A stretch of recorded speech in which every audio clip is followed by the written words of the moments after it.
You are watching Live OK Television. Life okay समाचारको साथमा fitness choice healthy life Jiva add life to your style wellness mall a natural way to improve your health.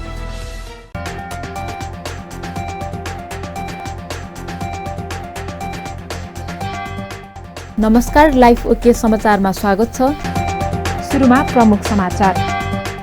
शुक्रबार नेपालमा थप 101 जनामा corona भाइरसको संक्रमण पुष्टि, थपिएका सहित नेपालमा संक्रमित संख्या 17,445 पुग्यो। नेपाल राष्ट्र बैंकले 7% भित्र मूल्य वृद्धि कायम गर्ने गरी चालु आर्थिक वर्षको मौद्रिक नीति सार्वजनिक गर्यो। सार्वजनिक नीतिमा कृषि उद्योगमा लगानी गर्ने नीतिमा विशेष जोड। साउन 4 गतेदेखि 8 गतेसम्म देशभर सबै ठाउँमा भारी वर्षाको सम्भावना, धनजनको क्षति हुन सक्ने भएकाले सचेत रहन आग्रह र डिजिटल टिभी सेवा दिइरहेका कम्पनीहरूद्वारा एकीकृत भएर अघि बढ्ने घोषणा। Digital TV operator association of Nepal दर्ताको तयारीमा। अब समाचार विस्तारमा। शुक्रबार नेपालमा थप 101 जनामा कोरोना भाइरसको संक्रमण पुष्टि भएको छ। देशका विभिन्न प्रयोगशालामा गरिएको परीक्षणका क्रममा थप 101 जनामा कोरोना भाइरसको संक्रमण पोजिटिभ देखिएको छ। थपिएका सहित नेपालमा संक्रमितको संख्या 17,445 पुगेको छ।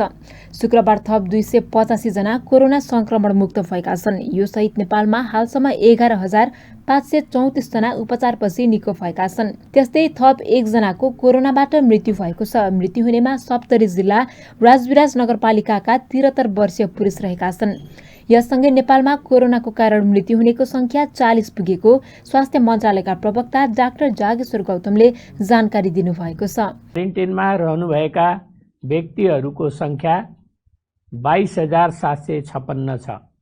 आइसोलेसनमा रहेका संक्रमित व्यक्तिहरूको संख्या 5,871 रहेको छ।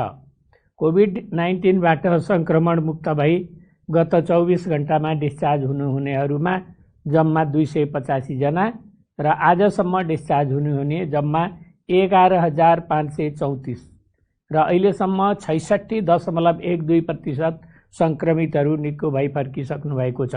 जनस्वास्थ्य प्रयोगशाला पोखरामा तनहुँका 7 जना र भेरी अस्पताल नेपालगञ्जमा बर्दियाका 10 जना, दाङका 5 जना र रोल्पाका 13 जना हुनुहुन्छ। यसैगरी लुम्बिनी प्रादेशिक अस्पताल बुटवलमा रूपन्देहीका 1 जना, चौरजारी नगरपालिका पीसीआर प्रयोगशालामा सल्यानका 1 जना र रुकुम पश्चिमका 1 जना हुनुहुन्छ। यसैगरी चौरजारी नगरपालिकामा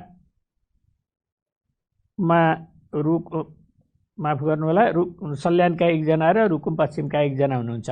डडेलधुरा अस्पताल प्रयोगशालामा डडेलधुराका 1 जना, बझाङका 1 जना र डोटीका 1 जना हुनुहुन्छ। यसरी आजको जम्मा संक्रमित हुनेहरूको संख्या 101 छ।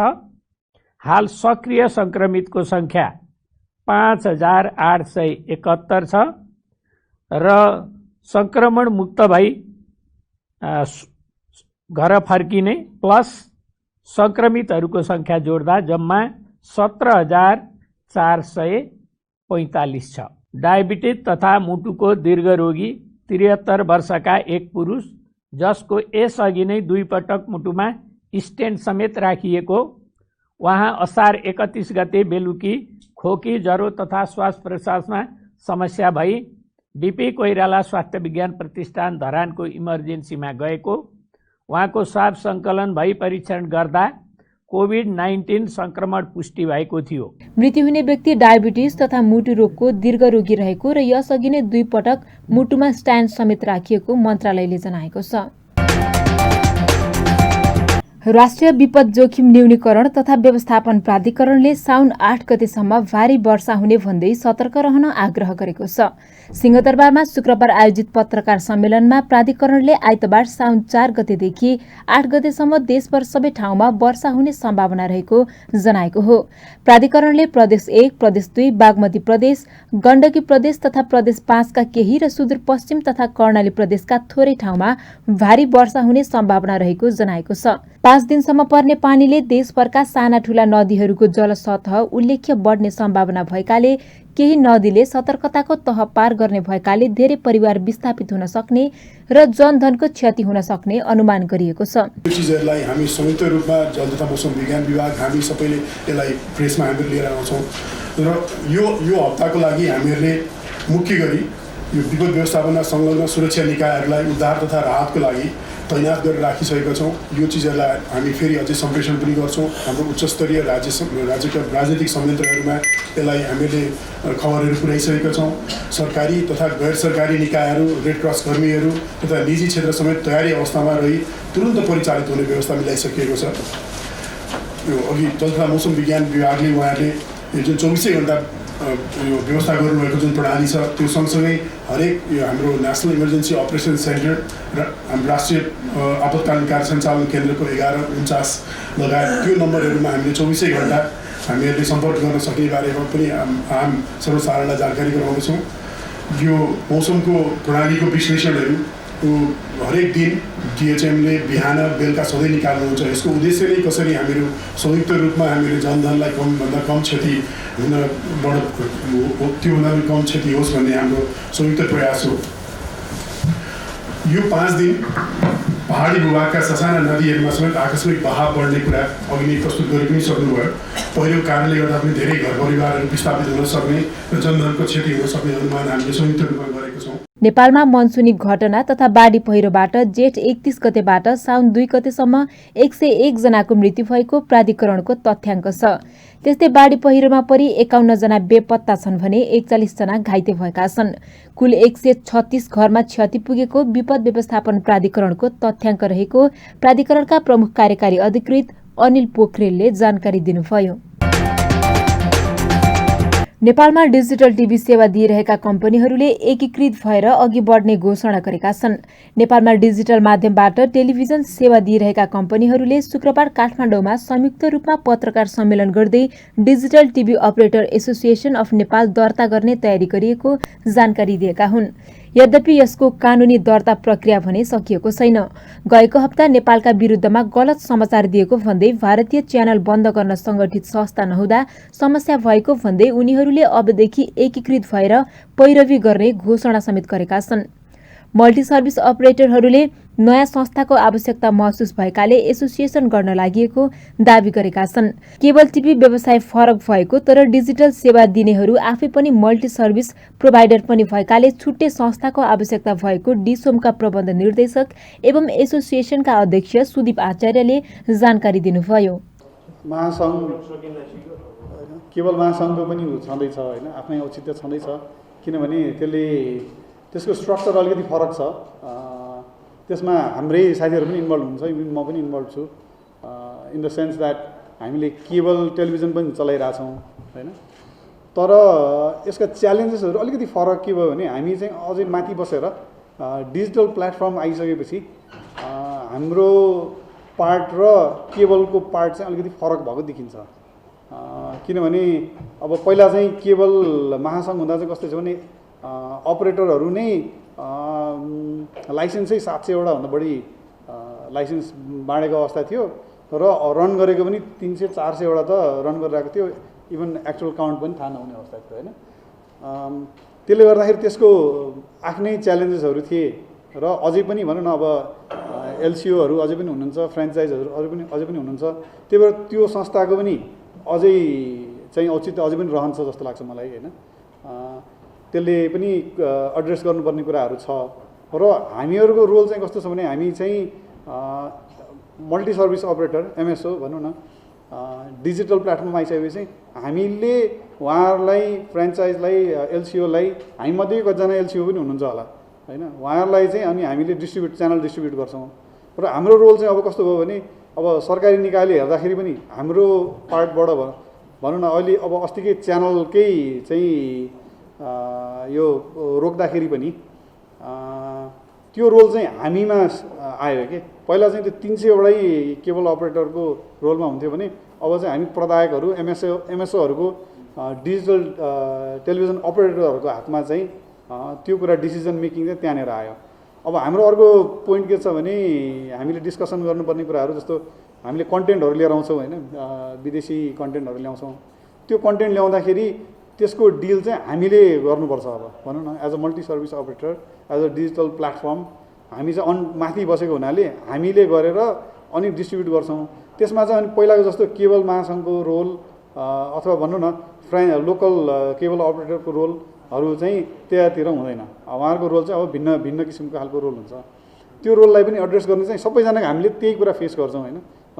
भिन्न टेक्नोलोजी युज गरे पनि त्यही कुरा फेस गर्ने भए हुनाले यसको औचित्य चाहिँ त्यहाँबाट किन डिफ्रेन्ट हुनु पऱ्यो भन्ने औचित्य त्यहीँबाट पुष्टि हुन्छ। अब हामीहरूको रोलमा पनि हामीले पनि गरिरहेछौँ नि। हाम्रो हेर्नुभयो भने सबैजनाले आफ्नो आफ्नो हिसाबले चाहिँ नेपाली कन्टेन्टको हिसाबले अब हामीले भन्नुहुन्छ भने त नेपाली फिल्मलाई हामीले यति प्रमोसन गरेका छौँ, के अरे टेलिभिजनमा फिल्म हेर्न पाउने, भनौँ न नयाँ फिल्म हेर्न पाउने, त्यस्ता खालका कुराहरू हामीले गरिसकेका छौँ। त्यो हिसाबले यो भएको छैन भन्ने कुरा होइन कि यसलाई अब मुभ गर्नलाई रिस्क लिनु पऱ्यो नि त। सबैजनाले व्यवसाय गरे हो होइन। अब टेलिभिजन कसैले खोलिरहेछ भने पनि मैले पैसा कमाउँछु, म चाहिँ ग्राहकलाई चाहिँ सुविधा दिएर पैसा कमाउँछु भनेर व्यवसाय गरिरहेको छ भने त्यही हिसाबको रिस्क पनि लिनु पऱ्यो। अब त्यो रिस्क र रिवार्डको च्यालेन्जेसहरू हो जस्तो लाग्छ क्या। जस्तो हामीले नै भनौँ न ग्राहकले हामीसँग टेलिभिजन हेर्न छोड्यो भने हामीले गर्न सक्दैनौँ नि त होइन। भोलि अब अरू नयाँ मिडियमहरू आइरहेछ, त्यो मिडियमलाई हामीले नकार्न त सक्दैनौँ नि। अब नेपाली नै चाहियो, हामीले नै गर्नु पऱ्यो। टेक्नोलोजी चेन्ज भइरहेछ, त्यसलाई पनि हामीले साथ त दिनु पऱ्यो। त्यसलाई पनि हामीले चाहिँ त्यो नयाँ चेन्जिङ सिनारियोमा हामीले अब नेपाली नै टेक्नोलोजी युज गर्छौँ भन्न पनि सकिने अवस्था छैन। उहाँका अनुसार संस्थामा डिस होम, म्याक्स टिभी, फायोनेट TV, Prabhu TV, Clear TV, Subisu लगायत संस्थाहरू रहेका छन्। आचार्यले डिजिटल अपरेटरहरूको हक हितका लागि संस्थाले काम गर्ने दाबी पनि गर्नुभएको छ। अविरल वर्षापछि आएको बाढी पहिरोबाट बागमती प्रदेशका 23 जना बेपत्ता भएका छन् भने 5 जनाको मृत्यु भएको छ। बाढी पहिरोमा परि बेपत्ता र मृत्यु भएका सबै सिन्धुपाल्चोक जिल्लाको रहेको प्रदेशका आन्तरिक मामिला तथा कानून मन्त्री शालिग्राम जमकट्टेलले जानकारी दिनुभयो। शुक्रबार प्रदेशसभाको 6औं अधिवेशनको प्रदेशको अवस्थाबारे जानकारी दिँदै मन्त्री जमकट्टेलले सिन्धुपाल्चोकको 12 विषय गाउँपालिका स्थित जम्बुमा बाढी आउँदा 3 जनाको मृत्यु भएको थियो भने 20 जना बेपत्ता रहेको बताउनुभयो। त्यसैगरी भोटेकोशी नगरपालिकामा आएको बाढी पहिरोका कारण 2 जनाको मृत्यु र 3 जना बेपत्ता छन्। बाढी पहिरोमा परि मृत्यु भएका परिवारलाई प्रदेश सरकारले यसअघि नै 1 लाख रुपैयाँ प्रदान गर्ने निर्णय गरिसकेको उहाँले बताउनु भएको छ। अहिले प्रदेश सरकारको तर्फबाट हाम्रो अनुभवबाट हामी 3 तहका सरकार छौँ र 3 तहको सरकारको आफ्नै विपद व्यवस्थापन सम्बन्धी कानुन छ र त्यो कानुन अनुसार हामी एक आपसमा सहकार्य गरेर एक आपसमा सहयोगात्मक ढङ्गले विशेष गरी विपदको समयमा उद्धार र राहत वितरण र पुनर्निर्माणको काममा लाग्ने कानुनमा व्यवस्था छ। त्यही अनुसार हामीले 2 वर्षको अनुभवबाट म आफैलाई पनि प्रदेश सरकारको हाम्रो 2वटा समिति छ, हाम्रो ऐनमा व्यवस्था भए अनुसारको माननीय मुख्यमन्त्रीज्यूको अध्यक्षतामा विपद व्यवस्थापन सम्बन्धी निर्देशक समिति र आन्तरिक मामिला मन्त्रीको नेतृत्वको विपद व्यवस्थापन समिति छ र हामीले सोचे अनुसार काम कसरी गर्न सकिन्छ भनेर हाम्रो अनुभवबाट अहिले हामीले आर्थिक वर्ष 2077-78 को नीति कार्यक्रममा अब हामीले दिने राहतहरू र उद्धारका कामहरू अरू थुप्रै काममा हामीले गर्ने, विशेष त उद्धारको काम र राहतको काम पहिला स्थानीय सरकारले सुरुमै गर्नुपर्ने हुन्छ। उहाँले बाढी पहिरोपछिको उद्धार र राहत कार्यका लागि प्रदेश सरकार तयारी अवस्थामा रहेको बताउनुभयो। प्रदेशका विभिन्न स्थानमा भएका घटनाको जानकारी गराउन पनि उहाँले आग्रह गर्नुभएको छ। सरकारवाला तथा विज्ञहरूले निजी विद्यालयहरूले साउन 1 गतेबाट बन्द गरेको अनलाइन कक्षासहित सबै वैकल्पिक शिक्षण सिकाइका क्रियाकलापहरूलाई तत्काल सुचारू गर्नुपर्नेमा जोड दिएका छन्। उनीहरूले एनप्याप्सन र प्याप्सनले संयुक्त विज्ञप्ति जारी गरेर बन्द गरेको अनलाइन कक्षाहरू यथाशक्य चाँडो सञ्चालन गर्नुपर्नेमा जोड दिएका हुन्। शुक्रबार रिपोर्टर्स क्लब नेपालले आयोजना गरेको विशेष साक्षात्कारमा बोल्दै उनीहरूले विद्यार्थीहरूलाई सिकाइबाट वञ्चित गर्न नहुनेमा जोड दिएका छन्।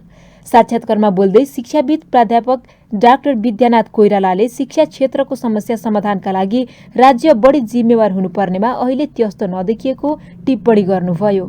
सरकारले के गरिदिया भए हुन्थ्यो शिक्षा मन्त्रालयले भन्दाखेरि निजी विद्यालय होस् अथवा चाहिँ सरकारी विद्यालय होस् जसले अनलाइन कक्षा सुरु गर्छ वा अहिलेको भाषामा कथित वैकल्पिक, म त वैकल्पिक भन्न चाहन्न, पूरक भन्ने गर्छु, किनभने त्यो भोलिको निम्ति जरुरी भइसक्यो। अहिले नै झन्डै 18-20% केटाकेटीहरू विद्यालय छोड्ने अवस्थामा पुगिसक्यो। त्यो केटाकेटीहरूलाई चाहिँ एड्रेस गर्न निम्ति चाहिँ हामीले सोध्नुपर्ने के हो भने त्यो विद्यार्थीलाई के गर्ने, त्यसको निम्ति चाहिँ के थियो भन्ने अहिले भनिएको वैकल्पिक शिक्षाको निम्ति खुला मोडबाट जाने डिजाइन हामीसँग थियो। उहाँहरूले शिक्षण सिकाइ प्रक्रिया स्थगित गर्ने निर्णय गर्नुभएको छ। त्यसले नेपाली विद्यार्थीहरू पढ्न पाउने अधिकारबाट वञ्चित भएका छन्। त्यसकारण म पहिले प्याप्सन र एनप्याप्सनलाई आग्रह गर्न चाहन्छु, तपाईहरुको यो निर्णय कति पनि जिम्मेवारपूर्ण निर्णय छैन, यो निर्णय पूर्णता दिनुहोस्, त्यसको निम्ति म हार्दिक आग्रह गर्न चाहन्छु। कार्यक्रममा बोल्दै अनि राष्ट्रव्यूका संयोजक ऐन महराले निजी विद्यालयहरूले अहिले अनलाइन कक्षाहरू बन्द गरेर गैर जिम्मेवारीपन र उदासीनता देखाएको आरोप लगाउनु भएको छ। कार्यक्रममा संस्थागत विद्यालय शिक्षक युनियनका अध्यक्ष होम कुमार थापाले विद्यालय सञ्चालकहरूले चैत्रभन्दा अगाडिदेखि नै शिक्षकहरूलाई तलब भत्ता नदिएको आरोप लगाउनुभयो। नेपाल राष्ट्र बैंकले 7% भित्र मूल्य वृद्धि कायम गर्ने गरी चालू वर्षको मौद्रिक नीति सार्वजनिक गरेको छ। शुक्रबार बैंकका गभर्नर महाप्रसाद अधिकारीले मौद्रिक नीतिले 7 महिनाको वस्तु तथा सेवा खरिद गर्न पुग्ने गरी विदेशी मुद्राको सञ्चित राखिने लक्ष्यसहितको मौद्रिक नीति सार्वजनिक गरेको हो। कोरोनाको कारण अर्थतन्त्रमा परेको प्रभाव न्यून गर्ने लक्ष्यका साथ कृषि, ऊर्जा तथा साना तथा मझौला उद्योगमा लगानी गर्ने गरी नीतिमा विशेष जोड दिएको छ। कृषि विकास बैंकलाई कृषि क्षेत्रको विकासका लागि अगुवा बैंकको रूपमा अगाडि बढाउने नीतिले लक्ष्य राखिएको छ। मौद्रिक नीतिमा निजी क्षेत्रको कर्जा विस्तार लक्ष्य 20% राखिएको छ। ब्याज दरको करिडोर तल्लो सीमा 1% र रिपोलाई 3.5बाट 3% मा सारिएको छ। मौद्रिक नीति अनुसार वाणिज्य बैंकहरूको कुल कर्जाको 0.15%, विकास बैंकहरूले 1%, फाइनान्स कम्पनीहरूले 1.25% र लघुवित्त वित्तीय संस्थाहरूले 1.5% मात्रै सेवा शुल्क लिन पाउनेछन्। प्रणालीमा पर्याप्त तरलता रहेको र कर्जाको ब्याज दर क्रमशः घट्दै आएको छ। आर्थिक पुनरुत्थान लक्षित कर्जा कार्यक्रमहरूबाट थप वित्तीय साधन परिचालन भई आर्थिक गतिविधि विस्तार हुने देखिएको छ। आर्थिक क्रियाकलाप विस्तार भएसँगै मुद्रास्फीतिमा चाप पर्न सक्ने भए तापनि आन्तरिक उत्पादन अभिवृद्धि तथा आपूर्ति व्यवस्थाको सुदृढीकरण मार्फत मूल्य स्थायित्व कायम रहने अनुमान छ। आर्थिक क्रियाकलाप विस्तारले गति लिएसँगै आयात बढ्ने देखिन्छ। निर्यात तथा विप्रेषण आप्रवाह गत आर्थिक वर्षकै हाराहारीमा रहने देखिए तापनि सरकारको वैदेशिक ऋण सहयोग परिचालन बढ्ने अनुमानका आधारमा बाह्य क्षेत्र व्यवस्थापन सहज हुने देखिन्छ। आर्थिक वर्ष 2077-78 को मौद्रिक नीतिको कार्यदिशा। समष्टिगत आर्थिक स्थायित्व कायम राख्दै नेपाल सरकारको आर्थिक वृद्धिको लक्ष्य हासिलमा सहयोग पुर्याउनु मौद्रिक नीतिको जोड रहनेछ। आर्थिक वर्ष 2077-78 देखि बैंक तथा वित्तीय संस्थाले तोकिएका प्राथमिकता प्राप्त क्षेत्रमा गर्नुपर्ने कर्जा लगानी सम्बन्धी व्यवस्थामा समेत परिमार्जन गरिएको छ। पुनर्कर्जाको पहुँच विकेन्द्रित गरिएको छ। सहुलियतपूर्ण कर्जा कार्यक्रम पुनर्संरचना गर्दै दायरा फराकिलो बनाइएको छ। कृषि कर्जा।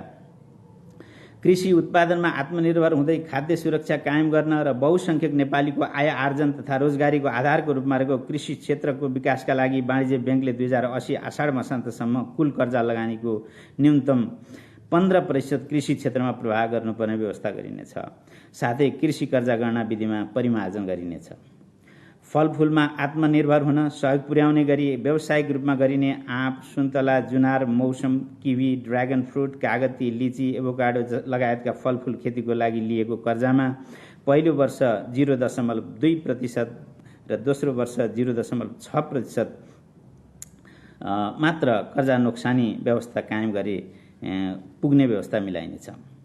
रेशम, जुट, कपास लगायतका कृषि खेतीको विकास गरी उद्योगसँग अग्र सम्बन्ध र पृष्ठ सम्बन्ध स्थापित गर्ने कृषि उत्पादन अभिवृद्धि गर्नेतर्फ कर्जा प्रवाहलाई प्रोत्साहित गर्न कर्जा नोक्सानी व्यवस्थामा लचकता अपनाइनेछ। कोभिड-19बाट अति प्रभावित पेशा व्यवसायमा प्रभाव भएका कर्जाको 2077 आषाढ मसान्तसम्म भुक्तानी हुनुपर्ने सामाको किस्ता र ब्याज रकमलाई 2078 आषाढ मसान्तसम्म भुक्तानी गर्न सक्ने व्यवस्था मिलाइनेछ। कोभिड-19 को कारण पुनर्स्थापित हुन समय लाग्ने पर्यटन क्षेत्र लगायतका अति प्रभावित उद्योग व्यवसायमा रहेको कर्जा भुक्तानीका लागि आवश्यकता अनुसार थप समय प्रदान गर्न सक्ने व्यवस्था मिलाइनेछ। एकाघर परिवार एवं व्यावसायिक समूहको प्रत्यक्ष वा अप्रत्यक्ष स्वामित्व नियन्त्रणमा रहेका संस्थाहरू र व्यावसायिक सम्बन्ध स्थापित भएका ब्याङ्क तथा वित्तीय संस्थाहरूलाई एक आपसमा गाभ्न गाभिने व्यवस्था मिलाइनेछ। लघुवित्त वित्तीय संस्थाहरूको पुँजीको आधार सुदृढ तुल्याउन एक आपसमा गाभिने तथा प्राप्ति प्रक्रियालाई प्रोत्साहित गरिनेछ। वित्तीय क्षेत्रसँग सम्बन्धित कानुनहरूलाई आवश्यकता अनुसार समसामयिक बनाउन ब्याङ्किङ कसुर ऐन 2064 र विनिमय अधिकार पत्र ऐन 2034 को संशोधन प्रस्ताव नेपाल सरकार समक्ष पेश गरिनेछ। नियमन तथा सुपरिवेक्षण। कोभिड-19 संक्रमणका कारण प्रभावित अर्थतन्त्र पुनरुत्थान गर्न ब्याङ्क तथा वित्तीय संस्थाहरूको साधन प्रवाह अभिवृद्धि गर्न कर्जा स्रोत परिचालन अनुपात CCD रेसियोको सीमा 2078 आषाढ मसान्तसम्मको लागि 80%बाट बढाई 85% कायम गरिनेछ। ब्याङ्क तथा वित्तीय संस्थामा 3 महिनाभन्दा बढी अवधिको मुद्दती निक्षेपमा राख्न र नवीकरण गर्न नपाउने व्यवस्था गरिनेछ। त्यस्तै शेयर धितो कर्जाको सीमा बढाएर 70% पुर्याइएको छ। कृषि क्षेत्रमा लगानी बढाउन वाणिज्य बैंकहरूले असार 2080 सम्म कुल ऋण लगानीको 15% कर्जा कृषिमा लगानी गर्नुपर्ने व्यवस्था गरिएको छ। बैंकका गभर्नर महाप्रसाद अधिकारीले कोरोनाको कारण अर्थतन्त्रमा परेको प्रभावलाई न्यून गर्ने लक्ष्यका साथ नीति केन्द्रित गरिएको बताउनु भएको छ। त्यस्तै बैंक तथा वित्तीय संस्थाहरूलाई कृषि क्षेत्रमा लगानीका लागि थप प्रोत्साहन गर्ने गरी नीति तय गरिएको गभर्नर अधिकारीले जानकारी दिनुभएको छ। शुक्रबार सुनको मूल्य तोलामा रु 500 रुपैयाँले घटेको छ। बिहिबार तोलामा 92,700 रुपैयाँमा कारोबार भएको छापावाला सुनको मूल्य शुक्रबार घटेर तोलामा 92,200 रुपैयाँमा कारोबार भएको नेपाल सुन जाति व्यवसायी महासंघले जनाएको छ। महासंघका अनुसार शुक्रबार तेजाबी सुन तोलामा 91,760 रुपैयाँमा कारोबार भइरहेको छ। यसैगरी चाँदी तोलामा 995 रुपैयाँमा कारोबार भइरहेको छ। नेपाल राष्ट्र बैंकले शुक्रबार जारी गरेको विनिमय दरका अनुसार अमेरिकी डलर 1 को खरिद दर 120 रुपैयाँ 01 पैसा र बिक्री दर 120 रुपैयाँ 61 पैसा रहेको छ। युरो 1 को खरिद दर 136 रुपैयाँ 74 पैसा र बिक्री दर 137 रुपैयाँ 43 पैसा रहेको नेपाल राष्ट्र बैंकले जनाएको छ। अस्ट्रेलियन डलर 1 को खरिद दर 83 रुपैयाँ 71 पैसा र बिक्री दर 84 रुपैयाँ 13 पैसा रहेको छ। त्यसैगरी चाइनिज युवान 1 को खरिद दर 17 रुपैयाँ 15 पैसा र बिक्री दर 17 रुपैयाँ 23 पैसा रहेको नेपाल राष्ट्र बैंकले जनाएको छ।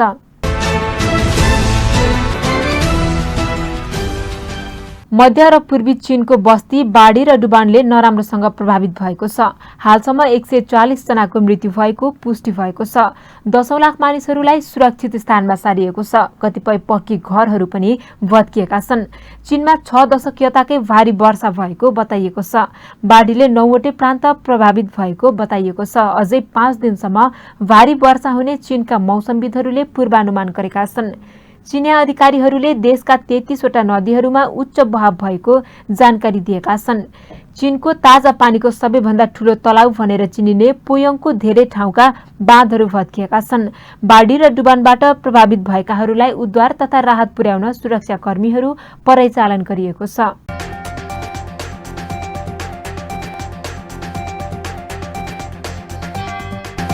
अन्त्यमा प्रमुख समाचार फेरि एकपटक। शुक्रबार नेपालमा थप 101 जनामा कोरोना भाइरसको संक्रमण पुष्टि। थपिएका सहित नेपालमा संक्रमित संख्या 17,445 पुग्यो। नेपाल राष्ट्र बैंकले 7% भित्र मूल्य वृद्धि कायम गर्ने गरी चालू आर्थिक वर्षको मौद्रिक नीति सार्वजनिक गर्यो। सार्वजनिक नीतिमा कृषि उद्योगमा लगानी गर्ने नीतिमा विशेष जोड। साउन 4 गतेदेखि 8 गतेसम्म देशभर सबै ठाउँमा भारी वर्षाको सम्भावना। धनजनको क्षति हुन सक्ने भएकाले सचेत रहन आग्रह। र डिजिटल टिभी सेवा दिइरहेका कम्पनीहरूद्वारा एकीकृत भएर अघि बढ्ने घोषणा। Digital TV operator association of Nepal दर्ताको तयारीमा।